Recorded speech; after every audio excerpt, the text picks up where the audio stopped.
নমস্কার নমস্কার নমস্কার নমস্কার নমস্কার নমস্কার নমস্কার নমস্কার আপনাদের সবাইকে সবাইকে সবাইকে নমস্কার জানাচ্ছে আপনাদের সৌমিত্র বসু। সবাইকে আন্তরিক শুভ কামনা জানাচ্ছে, সবাইকে স্বাগত জানাচ্ছে আজকের এই শরণাগত অনুষ্ঠানে এবং সবাইকে শুভ সকাল জানাচ্ছে। শুভ সকাল, শুভ হোক, সকলের শুভ হোক, সকলের মঙ্গল হোক, কল্যাণ হোক, ভালো হোক, সকলের ভালো হোক, সকলের ভালো হোক। আজকে যারা জৈন ধর্ম অবলম্বনকারী মানুষ তাদের একটা ব্রতের দিন, আজকে বট সাবিত্রী ব্রত। তার বাইরে আজ মহাপুরুষ শ্রী হরিদেবের তিরোভাব তিথি, রাত্রিতে ফলহারিণী কালিকা পূজা, মহাত্মা গদাধর পণ্ডিতের তিরোভাব আজকের তারিখে। এবং যেটা শেষে বলছি, কিন্তু সেটাই হয়তো আমাদের সবচেয়ে বেশি পরিচিত বাঙালিদের, সেটা হচ্ছে আজ কাজী নজরুল ইসলামের জন্মদিন। কাজী নজরুল ইসলাম, তার জন্ম হয়েছিল 24শে মে 1899 খ্রিস্টাব্দে, বাংলায় 11ই জ্যৈষ্ঠ 1306 সনে। তার পরিচয় আর কি দেব আপনাদের, রবীন্দ্রনাথের একটু পরের দিকের সমকালীন, কিন্তু একেবারে অন্য রকমের একজন কবি।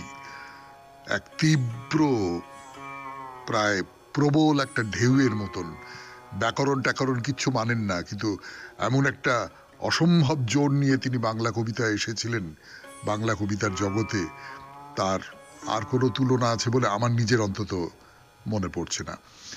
আমার এটা বলতে খুব ভালো লাগছে যে রবীন্দ্রভারতী বিশ্ববিদ্যালয়ের নাট্য বিভাগ তারা একটি নাটক করেন কাজী নজরুল ইসলামকে নিয়ে। নজরুলকে নিয়ে কোনো নাটক হয়েছে কিনা আমি জানি না, এই নাটকটি আমি দেখেছি ঝিলিমিলি আঁকা বাঁকা বলে, খুব ভালো প্রযোজনা। আপনারা যদি সুযোগ পান কখনো তাহলে দেখে নেবেন। এবারে বেণী মাধবশীলের পঞ্জিকা অনুযায়ী আজকের দিনটার কথা বলি। আজকে 11ই জ্যৈষ্ঠ 1432, ইংরেজির 26শে মে 2025, সোমবার। আজ চতুর্দশী।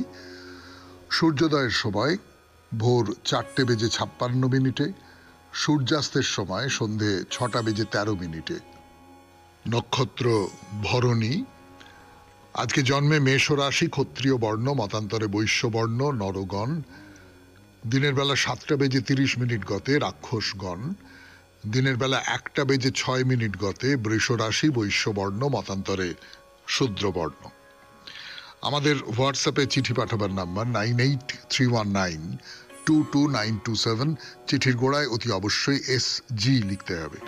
এবং আগামী বৃহস্পতিবারের যে চিঠি, তার বিষয়ে আপনাদের বলে দিয়েছি, আপনারা নিশ্চয়ই চিঠি লেখা শুরু করে দিয়েছেন অনেকেই।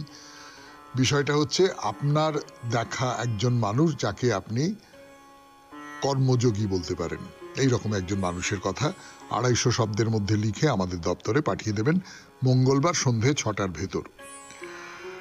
তাহলে এইবারে আজকের অনুষ্ঠান সম্পর্কে বলি। আজকের অনুষ্ঠানে প্রথমে পুরাণ চিরন্তন। পুরাণ চিরন্তনে একটা ব্যাপার নিয়ে কথা বলছি, যে ব্যাপারটাকে আমরা সকলেই জানি, কিন্তু খুব হয়তো একটা প্রথা হিসেবে, একটা কৃত্য হিসেবে দেখে আসি। দীক্ষা। এই দীক্ষাকে আমাদের প্রাচীন ভারতের যারা শাস্ত্রকারেরা, যারা প্রাচীন ভারতের যারা নিষ্ঠ মানুষেরা, তারা কিভাবে দেখেছেন তাই নিয়ে আপনাদের সঙ্গে কথা বলছি। বেশ অনেক দিন ধরে বলছি, আজও বলবো। তারপরে স্বামী বিবেকানন্দের রচনা থেকে পাঠ, কর্মজীবনে বেদান্ত দ্বিতীয় পর্ব, ঠাকুর শ্রী রামকৃষ্ণ পরমহংসদেবের কথামৃত থেকে পাঠ করব স্বামী গোকুলানন্দের রচনা থেকে মানসিক চাপ জয় করার উপায়। অত্যন্ত প্রয়োজনীয়, আধুনিক যুগে অত্যন্ত প্রয়োজনীয় একটি বিষয়। আপনাদের চিঠিপত্র এবং শেষে বাইরে দূরে 92.7 বিগ FM এ শরণাগত অনুষ্ঠান শুনতে বসেছেন। আমি আছি আপনাদের সঙ্গে, আপনাদের সৌমিত্র বসু। গানের পর পুরাণ চিরন্তনে দীক্ষার কথা। উপনয়নের যে নিয়ম কানুনগুলোর কথা বললাম, বোধহয় কদিন ধরেই বললাম, বেশ অনেকটা বললাম, অনেকটা যে বললাম তার কারণ এই যে এই উপনয়নের বিধি, উপনয়নের যে দীক্ষা, তার বিধি, সেই বিধিটা বেশ জটিল এবং তার মধ্যে অনেকগুলো ব্যাপার মেনে চলতে হবে। আমরা আজকের দিনে ওই উপনয়ন পইতে এটাকে খুব সহজ করে নিয়েছি, কিন্তু তখনকার দিনে ব্যাপারটা খুব সহজ ছিল না। তার কারণ তখনকার দিনে এর সঙ্গে পাঠাভ্যাসের সম্পর্ক ছিল, ব্রহ্মচর্য পালন করবার ব্যাপার ছিল, এবং তার যে বিধিনিষেধগুলো, সেই বিধিনিষেধগুলোর সূচনা এই উপবীত গ্রহণের মধ্যে দিয়ে হতো। তো এই যে উপনয়ন দীক্ষা এই যে সহজ করে নিচ্ছি আমরা পরবর্তীকালে, সেটা নানান ধর্ম সম্প্রদায়ের দীক্ষার ওপর প্রভাব ফেলেছিল। কিন্তু পুরাণগুলোতে কিন্তু এই যে উপনয়ন দীক্ষার যে আচার বিচার, সেগুলো কিন্তু মোটামুটি অবিকৃত আছে। অর্থাৎ বৈদিক যুগ থেকে যে সমস্ত আচার বিচার পালন করা কথা বলা হয়েছে, সেইগুলো কিন্তু একই আছে। বিশেষ করে আপনি যদি ধরেন বেশবাসের কথা, হ্যাঁ, বেশবাসের একটা নির্দিষ্ট ধরন আছে, সেটা আমরাও জানি। আমাদের বাড়িতে যখন পইতে হয় তখনও সেই রকমটা হয়।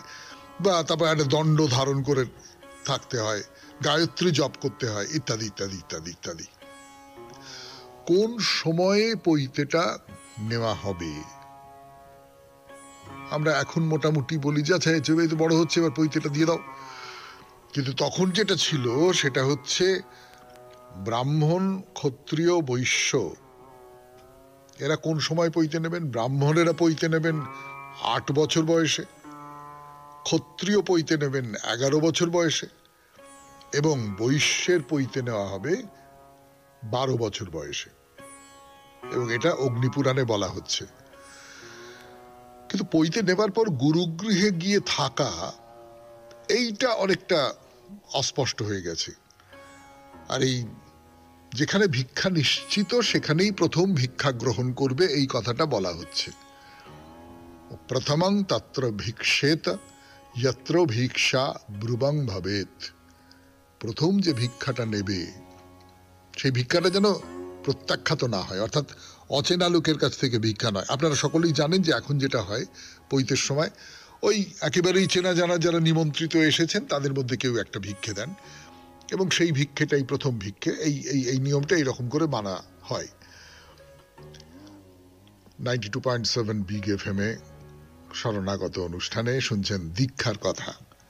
আরো কথা বলবার জন্য ফিরে আসছে আপনাদের সৌমিত্র বসু। একটু গান শুনে নেওয়া যাক। চিরন্তন দীক্ষার কথা। বরাহ পুরাণের কথা বলি আপনাদের। বরাহ পুরাণে এই দীক্ষার কথা আরো আরো বড় করে, আরো বিস্তৃতভাবে বলা হয়েছে, এবং সেখানে কিন্তু ভগবান বিষ্ণুর প্রাধান্য খুব বেশি।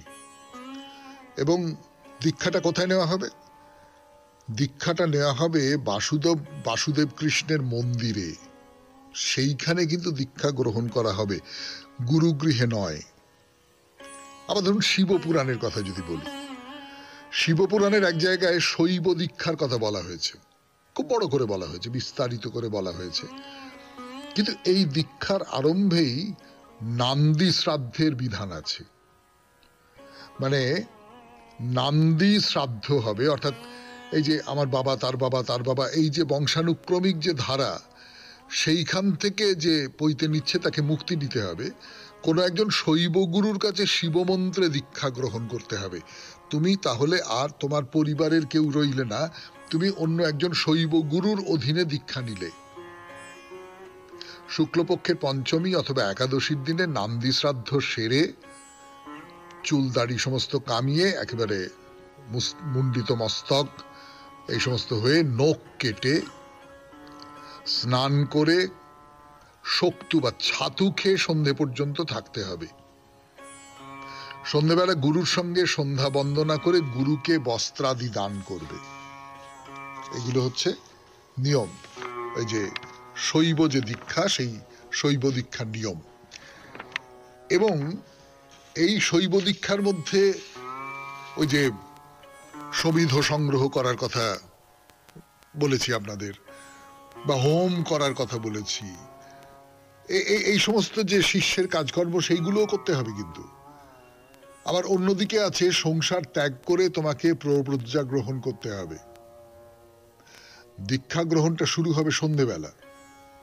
এই সমস্ত কাজকর্মগুলো করবার পর ভোর হয়ে যাবে, ব্রাহ্ম মুহূর্ত পর্যন্ত গায়ত্রী জপ করতে হবে, তারপর স্নান, তারপর একেবারে বিরজা হোম, আহুতি ইত্যাদি ইত্যাদি করতে হবে। হোম শেষ করে প্রাতঃকালীন হোম, এই হচ্ছে শৈব মতে দীক্ষার নিয়ম। শেষ করলাম আজকের পুরাণ চিরন্তন। এরপর স্বামী বিবেকানন্দের রচনা থেকে পাঠ, কর্মজীবনে বেদান্ত দ্বিতীয় পর্ব। ফিরে আসছি গানের পর। স্বামী বিবেকানন্দের রচনা থেকে পাঠ, কর্মজীবনে বেদান্ত দ্বিতীয় পর্ব। যতটা পড়েছিলাম তারপর থেকে পড়ে শোনাই। সত্যকামের কাহিনী বলছিলেন স্বামীজি। পরবর্তী উপাখ্যানটি সত্যকামের এক শিষ্য সম্বন্ধীয়। ইনি সত্যকামের নিকট শিক্ষা লাভের জন্য তাহার নিকট কিছুকাল বাস করিয়াছিলেন। সত্যকাম কার্যবশত কোন স্থানে গিয়াছিলেন, তাহাতে শিষ্যটি একেবারে ভগ্ন হৃদয় হইয়া পড়িলেন। যখন গুরুপত্নী তাহার নিকট আসিয়া জিজ্ঞাসা করিলেন, বৎস তুমি কিছু খাইতেছ না কেন? তখন বালক বলিলেন, আমার মন এত খারাপ যে কিছু খাইতে ইচ্ছা হইতেছে না। এমন সময় তিনি যে অগ্নিতে হোম করিতেছিলেন তাহা হইতে এই বাণী উত্থিত হইল, প্রাণ ব্রহ্ম, সুখ ব্রহ্ম, আকাশ ব্রহ্ম, তুমি ব্রহ্মকে জানো। তখন তিনি বলিলেন, প্রাণ যে ব্রহ্ম তাহা আমি জানি, কিন্তু তিনি যে আকাশ সুখস্বরূপ তাহা আমি জানি না। তখন অগ্নি আরো বলিতে লাগিলেন, এই পৃথিবী, এই অন্ন, এই সূর্য, তুমি যাহার উপাসনা করিতেছ তিনি এই সকলে বাস করিতেছেন, তিনি তোমাদের সকলের মধ্যেও আছেন। যিনি ইহা জানেন এবং এই রূপে উপাসনা করেন তাহার সকল পাপ নষ্ট হইয়া যায়, তিনি দীর্ঘ জীবন লাভ করেন ও সুখী হন। যিনি দিক সকলে বাস করেন আমি তিনি। যিনি এই প্রাণে, এই আকাশে, স্বর্গসমূহে ও বিদ্যুতে বাস করেন আমি তিনি। এখানেও আমরা কর্মজীবনে ধর্মানুভূতির কথা পাইতেছি। যাহাদিগকে তাহারা অগ্নি, সূর্য, চন্দ্র প্রভৃতি রূপে উপাসনা করিতেন, যে সকল বস্তুর সহিত তাহারা পরিচিত ছিলেন তাহাদেরই ব্যাখ্যা করা হইতে লাগিল, তাহাদেরই একটি উচ্চতর অর্থ দেওয়া হইতে লাগিল। আর বাস্তবিক ইহাই বেদান্তের সাধন কাণ্ড। বেদান্ত জগৎকে উড়াইয়া দেয় না, উহাকে ব্যাখ্যা করে। বেদান্ত ব্যক্তিকে উড়াইয়া দেয় না, ব্যাখ্যা করে। আমিত্বকে বিনাশ করিতে উপদেশ দেয় না, প্রকৃত আমিত্ব কি তাহা বুঝাইয়া দেয়।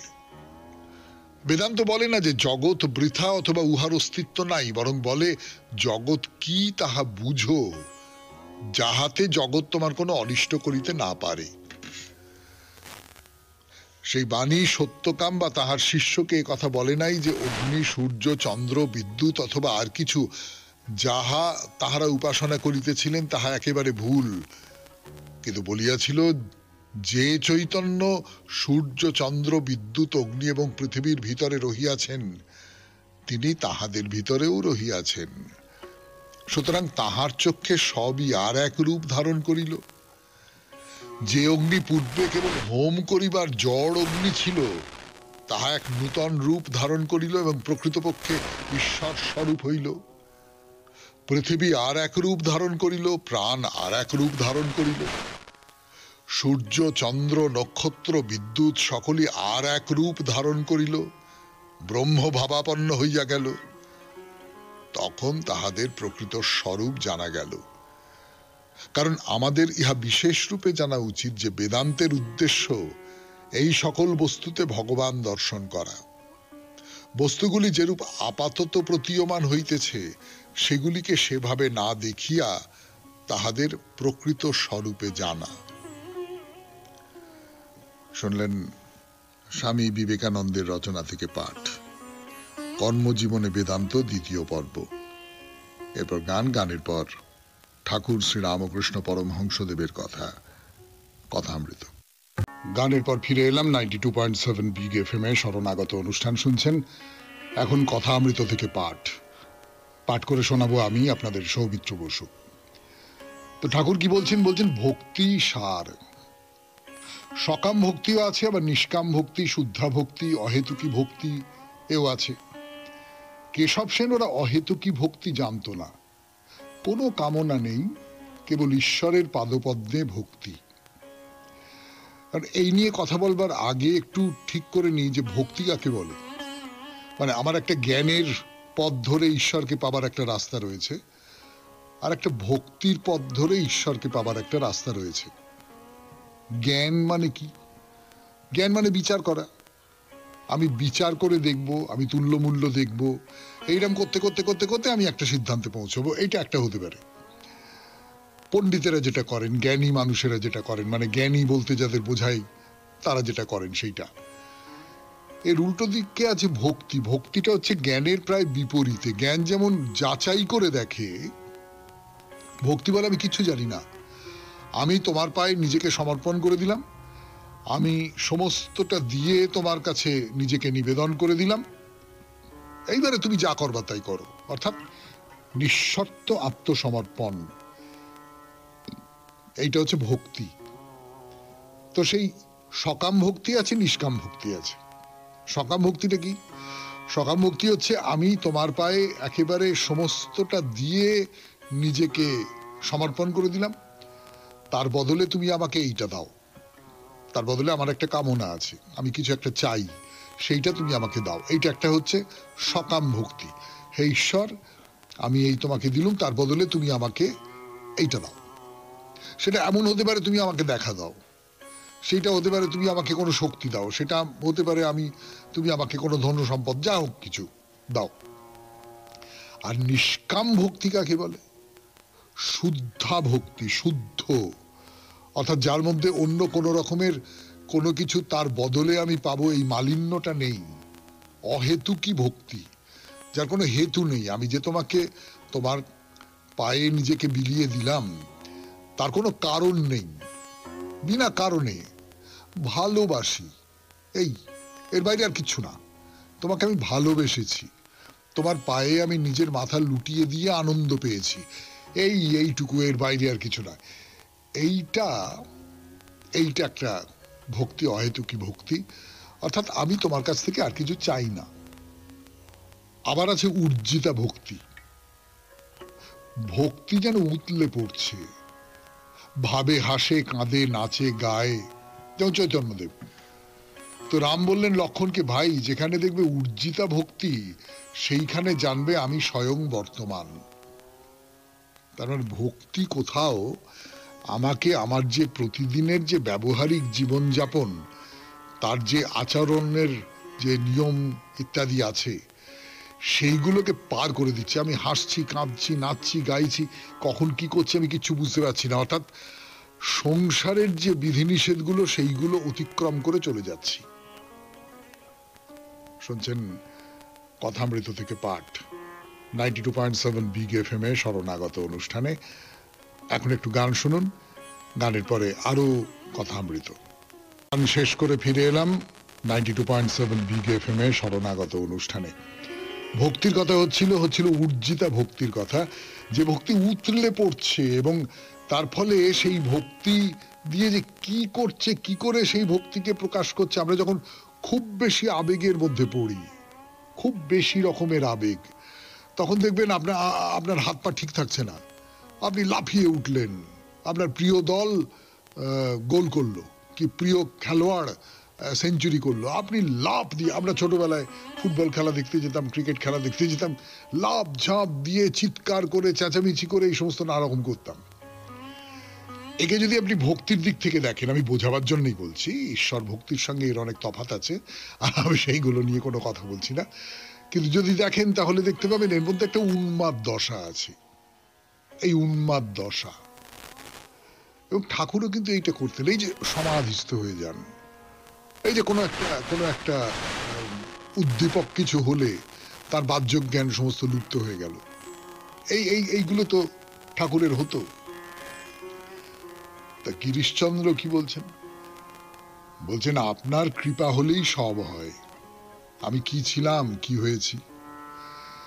গিরিশচন্দ্র কি ছিলেন? গিরিশচন্দ্র ব্যক্তিগত জীবনে খুব কষ্ট পেয়েছেন, ব্যক্তিগত জীবনে খুব নিকটজনের মৃত্যুর কষ্ট সহ্য করতে হয়েছে তাকে। তারপরে ঠাকুর শ্রী রামকৃষ্ণ পরমহংসদেবের সংস্পর্শে আসেন। আসবার পর গোড়ার দিকে একটা অবিশ্বাস ছিল, কি পাগল, কি ঢং করছে। ঠাকুর বাহ্য জ্ঞান রহিত হয়ে গেছেন, সমাধিস্থ হয়ে গেছেন। গিরিশচন্দ্রের মনে হচ্ছে কি ঢং করছে এই সমস্ত।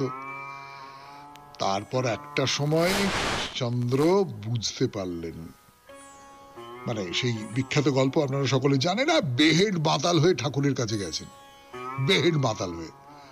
তো ঠাকুর এক দৃষ্টে গিরিশচন্দ্রের মুখের দিকে তাকিয়ে আছেন। তো গিরিশচন্দ্র বলছেন, আস্তে আস্তে আস্তে আস্তে চোখের লাল কেটে গেল, নেশা কেটে গেল। তুমি আমার এত দামি এত পয়সা খরচা করে নেশাটা করলুম, তুমি কাটিয়ে দিলে, তার চেয়ে বড় নেশা তোকে দেব। তো সেই যে গিরিশচন্দ্র, সেই গিরিশচন্দ্র একেবারে দেখুন একবারে সম্পূর্ণ সমর্পণ করে দিয়েছেন ঠাকুরের কাছে নিজেকে।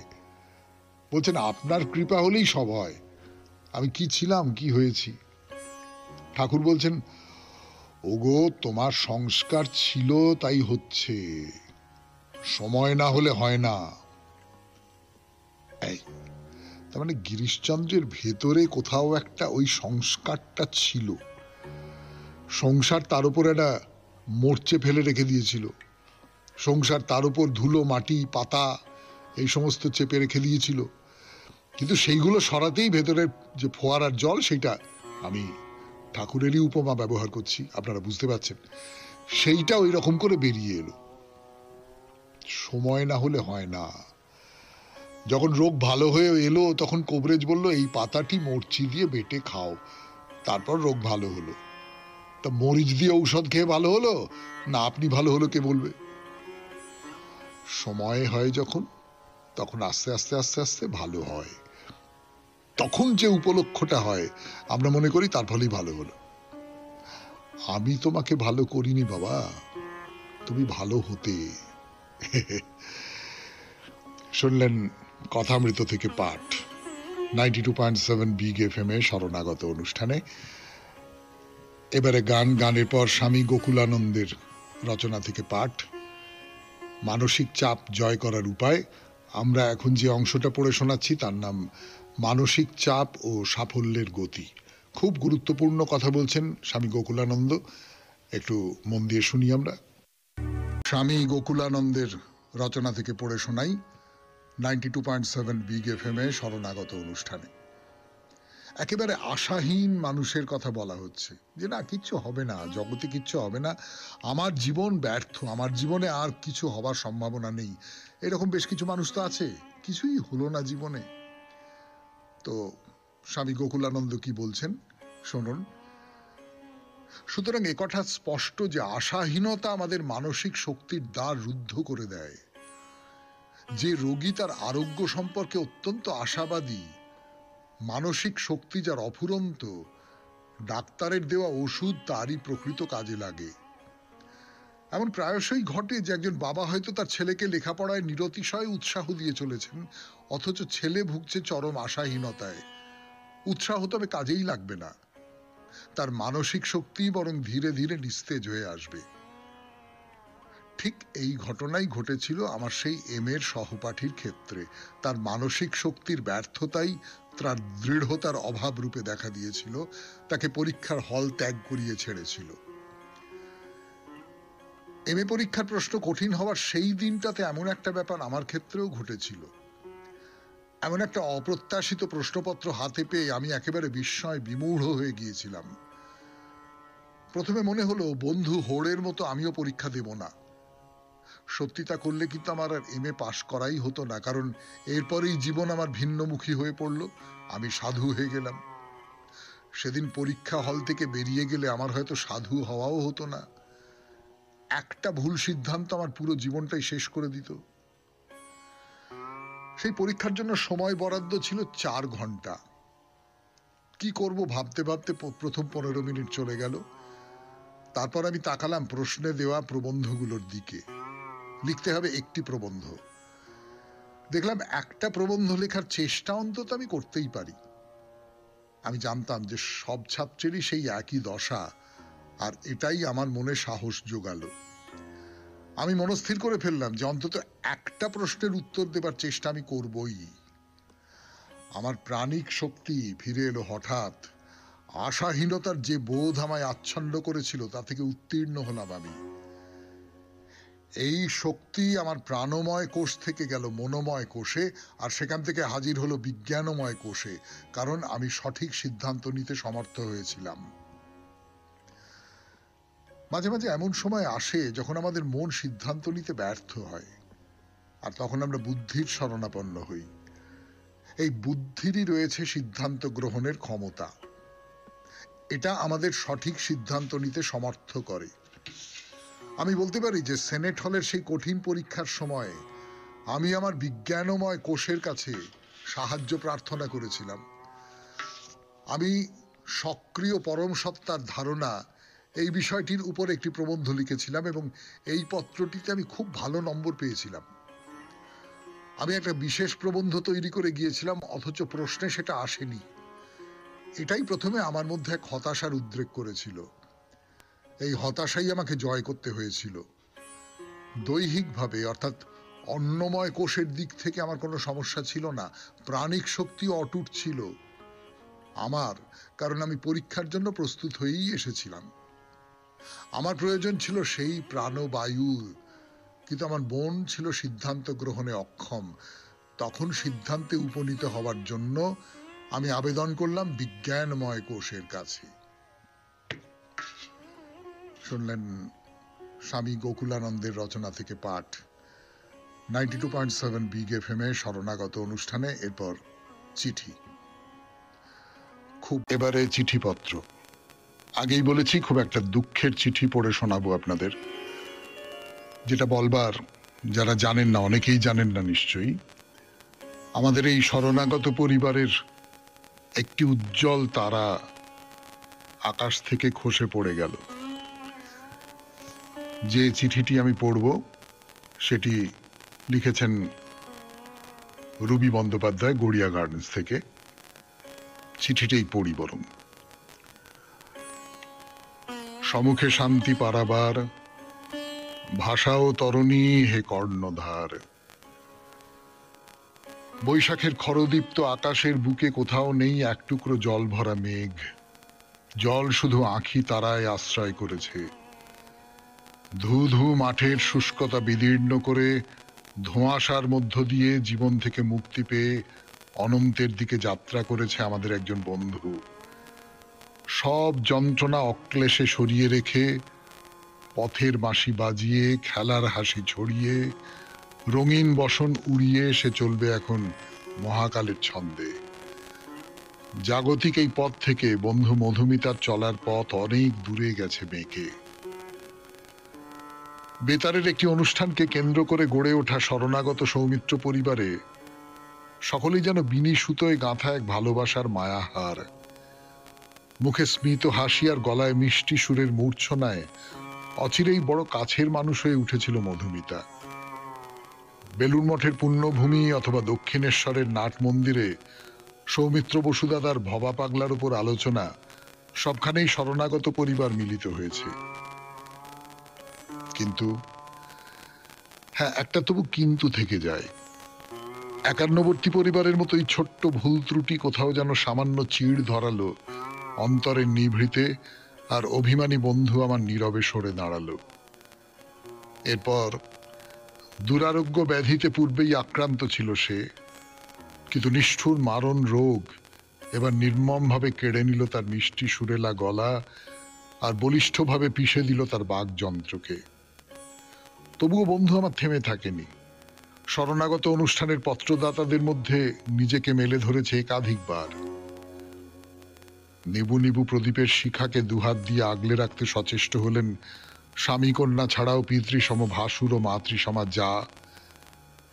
রোগ তাকে পাণ্ডুর করেছে ঠিকই, তবে তার মুখের উজ্জ্বল হাসি এতটুকু ম্লান হয়ে যায়নি। তাই হাসপাতালে বা বাড়িতে যেখানেই হোক, আমরা কজন তার কাছে যেতেই শিশুর মতো হাসিতে খুশিতে উচ্ছল হয়ে উঠেছিল। পরিবারের সকলের ভালোবাসায় সেবা যত্নে প্রথম দিকে ব্যাধিকে জয় করলেও শেষ পর্যন্ত জীবন তাকে ক্ষমা করল না। গত 15ই মে এই মারণ রোগ তাকে চিরতরে স্তব্ধ করে দিল। সব যন্ত্রণার অবসানে কাঙ্ক্ষিত পথ ধরে তুমি এগিয়ে চলেছ অনন্তের দিকে। স্বজন বিয়োগের বেদনার মতোই বুকের ভেতর থই থই জল। তবুও বন্ধু, চোখের জল যেন তোমার যাত্রাপথ পিচ্ছিল না করে। তুমি তো আমাদের মাঝেই রয়ে যাবে তোমার গানের রেশে, চিঠির শব্দের নিটোল বুননে। শরণাগত অনুষ্ঠানের কর্ণধার সৌমিত্র বসু দাদাকে জানাই সশ্রদ্ধ প্রণাম। আমাদের এক সূত্রে গাঁথার কৃতিত্ব তো তারই। আপনার কাছে একটি বিনীত অনুরোধ, যদি মধুমিতা ভট্টাচার্যের লেখা কোনো অপঠিত চিঠি থেকে থাকে তবে অবশ্যই পড়বেন। নমস্কারান্তে রুবি বন্দ্যোপাধ্যায়, গড়িয়া গার্ডেন্স। এটা অনুরোধ করবার দরকার ছিল না, অবশ্যই পড়ব। এবং যেহেতু আমি তার অসুখের কথাটা জানতাম, অনেকদিন ধরেই জানতাম, এবং এটাও আভাস ইঙ্গিতে শুনছিলাম যে সত্যি সত্যি তার দিন শেষ হয়ে আসছে, সত্যি সত্যি এবার মৃত্যু অধিকার করে নেবে তাকে। তাই আমি যখনই তার চিঠি দেখেছি, ইদানিংকালে চিঠি কমে আসছিল, তখনই আমি পড়বার চেষ্টা করেছি। আমাদের এই যে উপস্থাপনের কাজটা খুব নিষ্ঠুর কাজ, জানেন। চিঠির পরে আবার আমাকে তো আজকের শরণাগত শেষ করতে হবে, কিন্তু মধুমিতা এই জীবনে শরীরের দিক থেকে অনেক কষ্ট পেয়েছেন। আমি আপনাদের সকলের পক্ষ থেকে প্রার্থনা করব, তিনি যেখানেই যান সেখানে যেন ভালো থাকেন, সুখে থাকেন, আনন্দে থাকেন।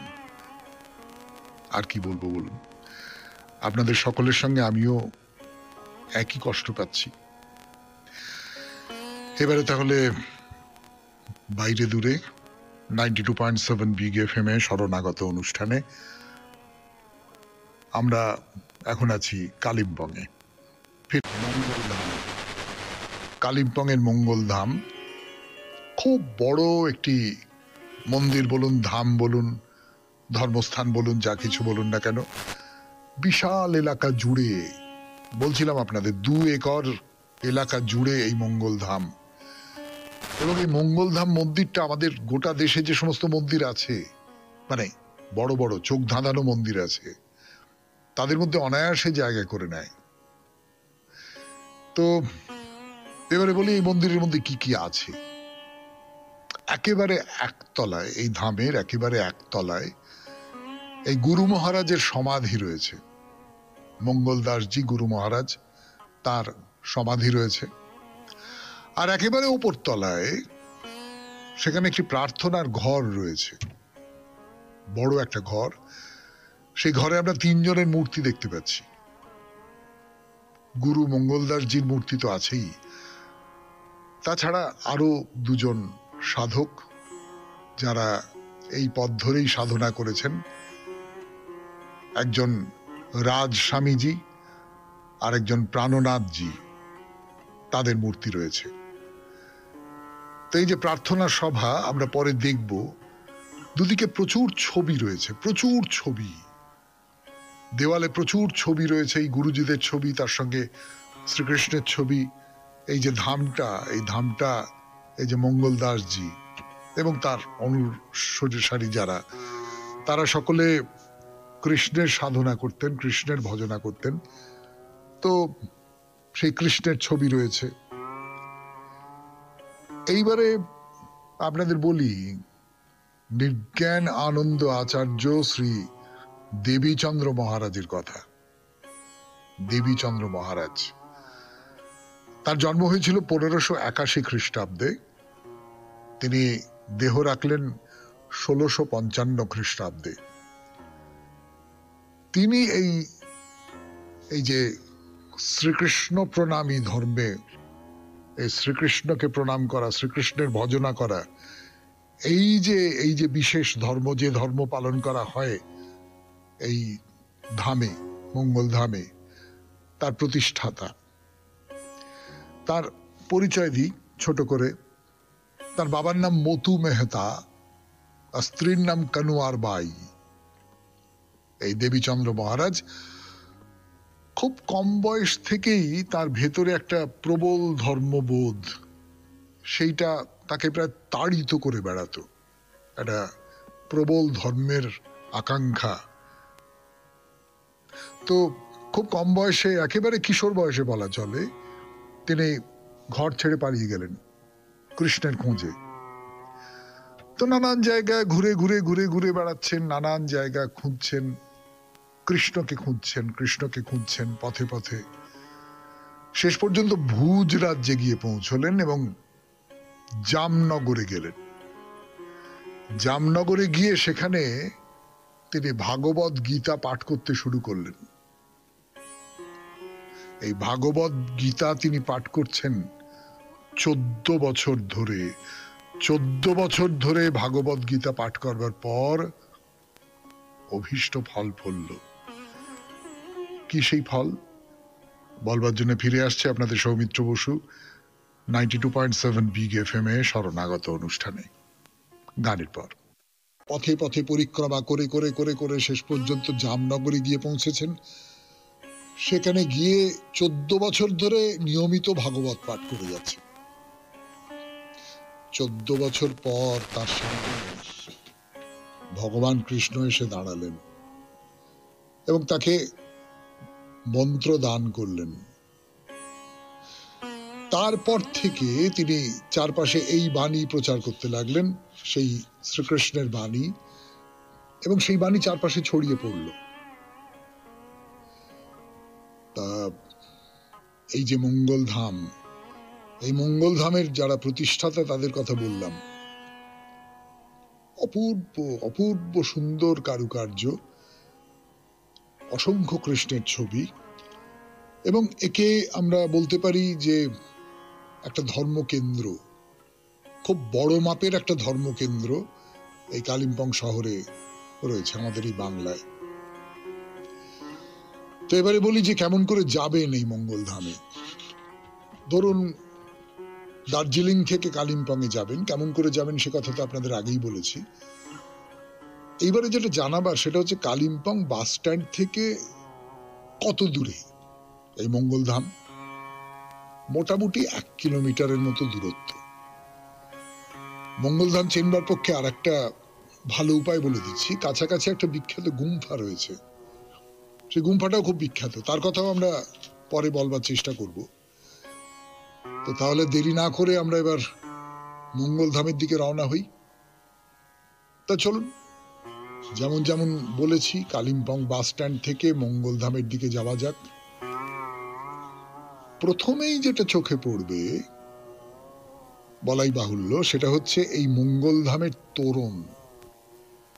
গোলাপি রঙের একটা তোরণ, বিশাল বড়, মানে মন্দিরটা যেরকম 2 একর জুড়ে অনেকখানি জায়গা নিয়ে একেবারে অনুপম সৌন্দর্য বিস্তার করে আছে, ঠিক তেমনি করে এই যে তোরণ, সেটা অনেকখানি জায়গা জুড়ে অনুপম সৌন্দর্য বিস্তার করে আছে। গোলাপি রং, মাথায় একেবারে ওই নহবতখানার মতো 3টে ছোট ছোট ছোট ছোট ঘর, এবং সেই ঘরে রাধা আছেন, কৃষ্ণ আছেন, আর একেবারে মাঝখানের যে ঘরটি, ঘর বলতে পারেন, কুলুঙ্গি বলতে পারেন, যা কিছু বলতে পারেন, সেখানে অতি অবশ্যই রাধা কৃষ্ণের যুগল মূর্তি। নিচে হিন্দিতে লেখা রয়েছে মঙ্গলধাম। এই আমরা মঙ্গলধামের তোরণের নিচে এসে দাঁড়িয়েছি। আজকে এই পর্যন্তই থাক, আবার আগামীকালের পর থেকে কথা বলা যাবে।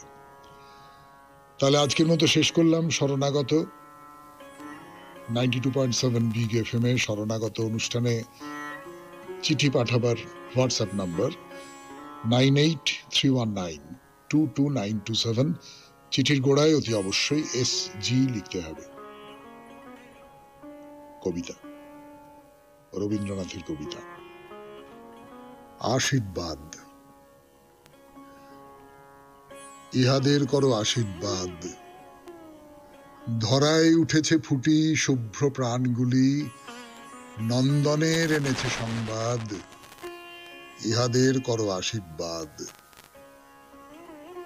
ছোট ছোট হাসি মুখ, জানে না ধরার দুঃখ, হেসে আসে তোমাদের দ্বারে, নবীন নয়ন তুলি, কৌতুকেতে দুলি দুলি, চেয়ে চেয়ে দেখে চারিধারে। সোনার রবির আলো কত তার লাগে ভালো, ভালো লাগে মায়ের বদন, হেথায় এসেছে ভুলি, ধুলিরে জানে না ধুলি, সবই তার আপনার ধন। কোলে তুলে লও এরে, এ যেন কেঁদে না ফেরে, হরষেতে না ঘটে বিষাদ, বুকের মাঝারে নিয়ে পরিপূর্ণ প্রাণ দিয়ে ইহাদের করো আশীর্বাদ। নূতন প্রবাসে এসে সহস্র পথের দেশে নীরবে চাহিছে চারি ভিতে, এত শত লোক আছে এসেছে তোমারই কাছে সংসারের পথ শুধাইতে। যেথা তুমি লয়ে যাবে কথাটি না কয়ে যাবে, সাথে যাবে ছায়ার মতন। তাই বলি দেখো দেখো, এ বিশ্বাস রেখো রেখো, পাথারে দিও না বিসর্জন। ক্ষুদ্র এ মাথার পর রাখো গো করুণ কর, ইহারে করো না অবহেলা। এ ঘোর সংসার মাঝে এসেছে কঠিন কাজে, আসেনি করিতে শুধু খেলা। দেখে মুখ শতদল, চোখে মোর আসে জল, মনে হয় বাঁচিবে না বুঝি। পাছে সুকুমার প্রাণ ছিঁড়ে হয় খান খান, জীবনের পারাবারে জুঝি। এই হাসি মুখগুলি হাসি পাছে যায় ভুলি, পাছে ঘেরে আধার প্রমাদ। ইহাদের কাছে ডেকে বুকে রেখে কোলে রেখে তোমরা করো গো আশীর্বাদ। বলো সুখে যাও চলে ভবের তরঙ্গ দলে, স্বর্গ হতে আসুক বাতাস, সুখ দুঃখ করো হেলা, সে কেবল ঢেউ খেলা, নাচিবে তোদের চারিপাশ। খুব ভালো থাকবেন, আনন্দে থাকবেন। নমস্কার নমস্কার নমস্কার নমস্কার নমস্কার নমস্কার নমস্কার নমস্কার। আপনাদের সবাইকে সবাইকে সবাইকে নমস্কার জানাচ্ছে আপনাদের সৌমিত্র বসু। সবাইকে আন্তরিক শুভকামনা জানাচ্ছে, সবাইকে স্বাগত জানাচ্ছে আজকের এই শরণাগত অনুষ্ঠানে এবং সবাইকে শুভ সকাল জানাচ্ছে। শুভ সকাল, শুভ হোক, সকলের শুভ হোক, সকলের মঙ্গল হোক, কল্যাণ হোক, ভালো হোক, সকলের ভালো হোক, সকলের ভালো হোক। আজকে যারা জৈন ধর্ম অবলম্বনকারী মানুষ তাদের একটা ব্রতের দিন আজকে, বট সাবিত্রী ব্রত। তার বাইরে আজ মহাপুরুষ শ্রী হরিদেবের তিরোভাব তিথি, রাত্রিতে ফলহারিণী কালিকা পূজা।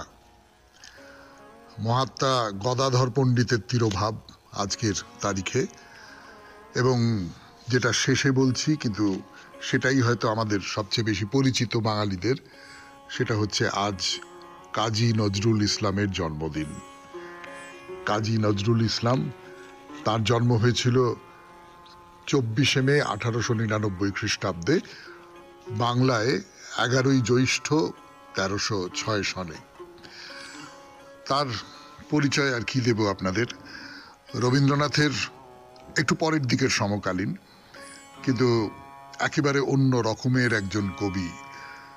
এক তীব্র, প্রায় প্রবল একটা ঢেউয়ের মতন, ব্যাকরণ ট্যাকরণ কিচ্ছু মানেন না, কিন্তু এমন একটা অসম্ভব জোর নিয়ে তিনি বাংলা কবিতায় এসেছিলেন, বাংলা কবিতার জগতে তার আর কোনো তুলনা আছে বলে আমার নিজের অন্তত মনে পড়ছে না। আমার এটা বলতে খুব ভালো লাগছে যে রবীন্দ্রভারতী বিশ্ববিদ্যালয়ের নাট্য বিভাগ তারা একটি নাটক করেন কাজী নজরুল ইসলামকে নিয়ে। নজরুলকে নিয়ে কোনো নাটক হয়েছে কিনা আমি জানি না, এই নাটকটি আমি দেখেছি ঝিলিমিলি আঁকা বাঁকা বলে, খুব ভালো প্রযোজনা। আপনারা যদি সুযোগ পান কখনো তাহলে দেখে নেবেন। এবারে বেণীমাধব শীলের পঞ্জিকা অনুযায়ী আজকের দিনটার কথা বলি। আজকে 11ই জ্যৈষ্ঠ 1432,